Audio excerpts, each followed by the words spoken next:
So mga par, matapos nga po sinabi ng mag-amang Haney na isang pagkain lang daw ang bagong Unified Junior Middleweight Champion na si Sander Sayas. Magaling daw ito na boxer mga idol, pero pagkain lang daw ito kay Boy Ilong. Kung saan mga boss, wala naman naging ribat si Sander Sayas sa mga sinabi ng pagmamaliit ng mag-amang Haney sa kanya. Nare-respeto niya daw ang kanilang reaksyon, pero sa naging sagot naman ni Sayas mga idol, sa hamon ni Haney sa laban sa kanyang mga titulo, nag-aalangan talaga ito mga boss na labanan si Boy Ilong. Wala daw siya pakialam dito. Ang habol daw ni Sander Sayas na maging undisputed champion sa division niya, at target nito na labanan ng bagong IBF champion na si Josh Kelly, at isusunod nito ang WBC champion na si Pondora. Hindi daw talaga ito magkaka-interest na labanan si Devin Haney dahil sobrang iyakin daw ito ng klaseng fighter. Mantakin mo daw kasi mga idol na bugbog ito sa bakbakan, tapos kinasuhan niya ang kanyang kalaban. Ayaw daw talaga ma-involve ni Sayas mga idol sa ganitong bagay. Ngayon lang daw siya kasi nakakita ng fighter na kagaya ni Boy Ilong na kapag natalo at nabugbog, umiiyak at kakasuhan ng kalaban.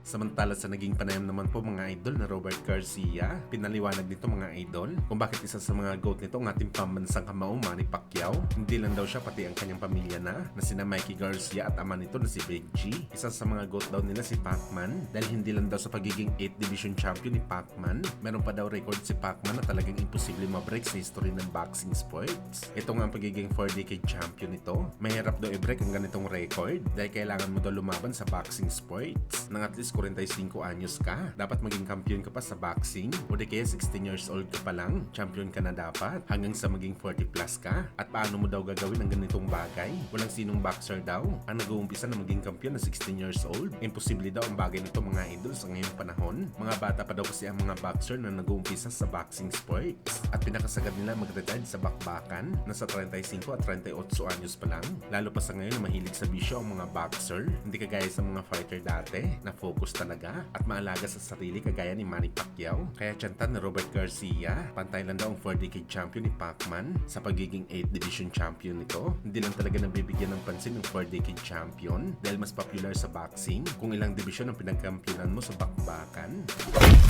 Sa kabilang banda naman mga idol, Ryan Garcia interesado na labanan si Shakur Stevenson para sa kanyang next fight sakaling matalo nito si Mario Barrios. Payag daw si Bagito sa catchweight mga idol sa 144 pounds. Hindi na daw kasi kaya na Ryan na bumaba ng timbang ng 140 pounds, at alam daw ito ni Shakur. Pinapaalam daw ni Bagito na wala siyang pinipili na bakbakan, at sa mga nagtatanong naman daw mga idol kung bakit hindi na daw siya interesado na labanan si Devin Haney, ready daw si Ryan na lumaban kay Haney Boy, pero si Boy Ilong daw talaga mismo ang hindi na. Kung ayaw daw ni Haney, wala siyang magagawa. Pero tandaan daw nito mga idol, pinahalik niya daw ito sa canvas ng ilang beses at binugbog niya ito sa bakbakan. Kaso umiyak lang daw si Haney Boy, kaya naging undefeated ulit.